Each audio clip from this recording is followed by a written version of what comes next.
అరే సరక్క ఇయ్యాలో దాని మధ్యలో ఊకే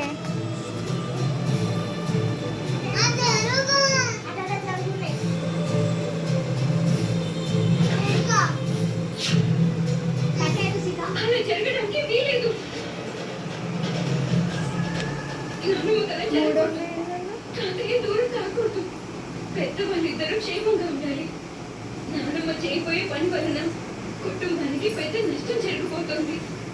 నేను చెప్పిన నా మాట వినరు. నన్ను బయట దాన్ని చూసినట్టే చూస్తాను. అమ్మ భవాని జరిగిపోయిన దాన్ని నాకు చూపించి ఎంతో మంచి పని చేశాను. ఇంట్లోకి తీసుకురావడమే కాదు, నా కుటుంబంలో ఎవరికి ఏం కాకుండా చూసుకునే బాధ్యత నా మీద ఉంది.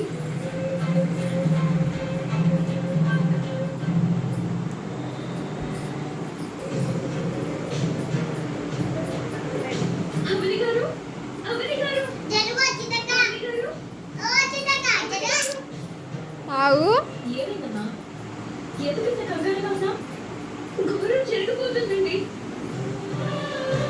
ఏం జరిగింది? పెద్దవాడి గారు మీ మీద పంతంతో ఏం చేయబోతున్నారో తెలుసా? నేను పూజ గదిలోకి అడుగు పెట్టలేకపోతున్నానన్న విషయం పల్లెటూరి వాళ్ళకి తెలియకూడదు అంటే సైలెంట్ గా వెళ్ళి ప్రసాదం తయారు చేసి వచ్చేయాలి.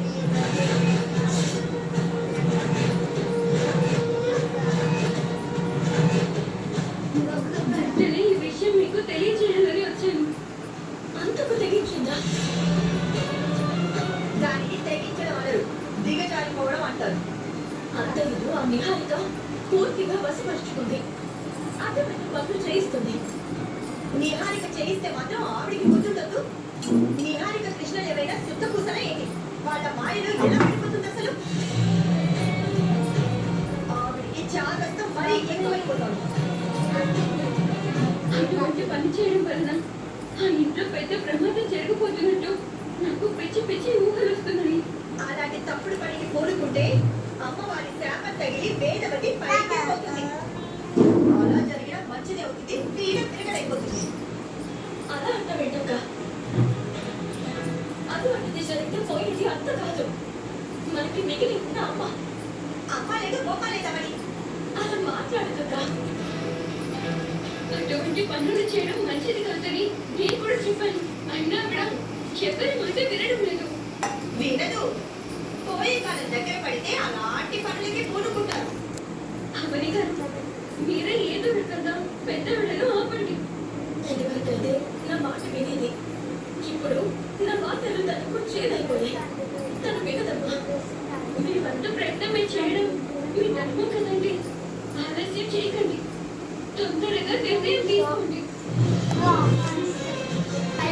దయచేసి నా మాట దయచేసి ఇంకెవరు ఏమీ మాట్లాడకండి.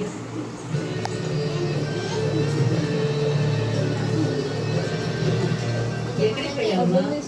ఊరికి అయినా బయటికి వెళ్ళొచ్చని పెద్దవాళ్ళు గారు. నువ్వు కూడా నాతో పాటు మా ఊరి జాతరకు వెళ్ళి తీసుకురా. మన ఫ్యామిలీ మెంబర్స్ మాత్రం వెళ్ళే ఫంక్షన్కి ఇదే చెప్పండి.